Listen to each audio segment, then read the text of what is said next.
How to add slow zoom in CapCut PC.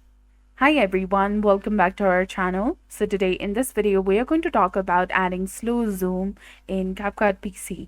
So now let's get started. First of all, you need to go ahead and launch your CapCut application on your device. And then after, import your video into CapCut. Select a video onto the timeline and find the keyframe option. Add a keyframe at the point where you want the zoom to begin. So go to the top right hand side of the screen and beside the scale, tap on Add Keyframe. Next, add a second keyframe where you want the zoom to be completed. Tap on Keyframe again. Add a third keyframe if you want to zoom out afterwards. Now to zoom in, go to the second frame and use the scale option in order to zoom in on your video. Now if you go back and play this video, you will see the zoom option has been added to your video.